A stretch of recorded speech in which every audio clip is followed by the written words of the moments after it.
അമ്മം വീടാണല്ലോ ഹരികൃഷ്ണ, നിന്റെ ഭാഗ്യം കുഠിനിൽ നിന്നും കൊട്ടാരത്തിലേക്ക്. അതൊക്കെ അവർക്ക് എന്നെ പിടിച്ചാലേ ഉള്ളൂ.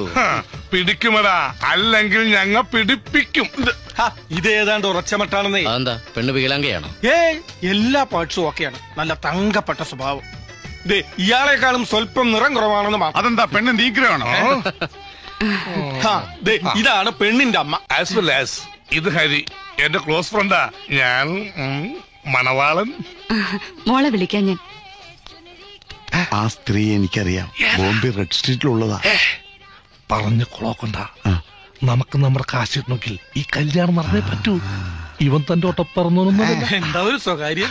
അമ്മയെ ഇഷ്ടപ്പെട്ടു എന്ന് പറഞ്ഞതാ. എങ്ങനെ ഇഷ്ടപ്പെടാതിരിക്കും? നല്ല തറവാട്ടുകാരാ, ദാനധർമ്മികളാ. അതെ അതെ, ആ മുഖത്ത് എഴുതി വെച്ചിട്ടുണ്ട്, ആർക്കും വാരിക്കോരി കൊടുക്കുന്നവളാണ്. നമ്മള് തമ്മിൽ കഴിക്കൂ ലിലഫി, ലഡു കഴിക്കൂ. പെണ്ണിനോട് എന്തെങ്കിലും സംസാരിക്കേ. എനിക്കൊന്നും സംസാരിക്കാനില്ല. നിനക്ക് പെണ്ണിനെ പിടിച്ചില്ലേ? എന്റെ ഇഷ്ടത്തിനല്ലല്ലോ ഇതൊക്കെ. നിങ്ങക്ക് വേണ്ടിട്ടല്ലേ കല്യാണം. ആ പെണ്ണെന്തിനാ കുറവ്? എനിക്ക് ആ പെണ്ണിനെ ഇഷ്ടപ്പെട്ടു. എന്നാ നിങ്ങൾ പോയി സംസാരിക്കേ. വൈഷുട്ടായി, ഞാൻ സംസാരിക്കൂടാ. എന്താ പേര്?